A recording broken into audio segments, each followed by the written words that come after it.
আসসালামু আলাইকুম রহমতুল্লাহি বরকাতুহু। সবাই কেমন আছেন? আশা করছি সবাই আল্লাহর রহমতে ভালো আছেন। এটা হচ্ছে সবেদা গাছ। সবেদা গাছে ফুল এসেছে, অনেক ফুল এসেছে। আসলে মানে এগুলাই হচ্ছে কলি, এটা থেকে সবেদা হবে আর কি। এখনো ফল হয়নি, ফল হলে খুব ভালো লাগতো, আপনাদেরকে দেখাইতাম। দেখাতে পারছি না, হয়তো কুরবানি ঈদে যখন বাড়ি আসবো তখন দেখাইতে পারবো। আপনারা কেমন আছেন আমাকে কমেন্টে জানাবেন। এটা হচ্ছে আমাদের ছোট্ট একটা নারকেল গাছ, ওইটা হচ্ছে তার পাশেই আমড়া গাছ। মূলত আমি আপনাদেরকে দেখাবো ধানের জমি আর কি।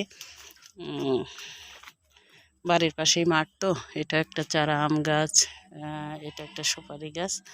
আর ওই দেখুন, এই ধানগুলো একদম পেকে গেছে, বাতাসের কারণে একদম হয়ে গেছে।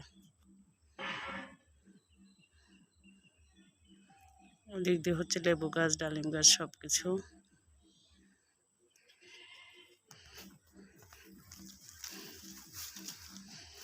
এখানে কিছু ধান কেটেও ফেলেছে আপনার।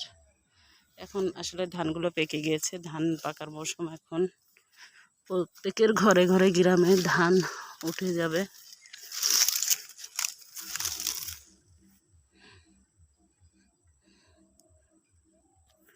গ্রামের প্রাকৃতিক দৃশ্য মন জুড়িয়ে যায়। মাঝখানেই আবার পেঁপে বাগান করেছে।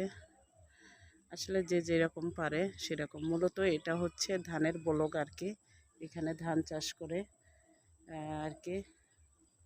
পাশেই আবার সেই বাঁশবাগানের বাঁশগুলো ছুঁয়ে পড়েছে। আর এটা হচ্ছে বোধহয় চেরি ফুলের গাছ, বেশি সম্ভবত। ফুল এখনো হয়নি। পাশেই আমাদের ছোট্ট একটা খাদ মতো, এটাকে মেটেল বলি আমরা আর কি।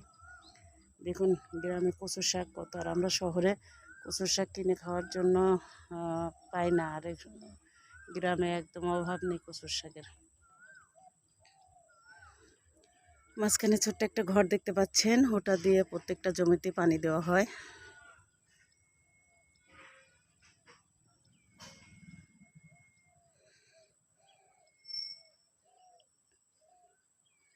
ভর দুপুরবেলা ভিডিও করছি আপনাদের দেখানোর জন্য, যে গ্রামে আসলাম, গ্রামের দৃশ্যগুলো একটু ধারণ করে নিয়ে যাই। পাশেই দেখুন কত সুন্দর শাকও আছে এই ঘাসগুলোর ভিতরে। অনেক সুন্দর সুন্দর শাক আছে, কচু শাক আছে।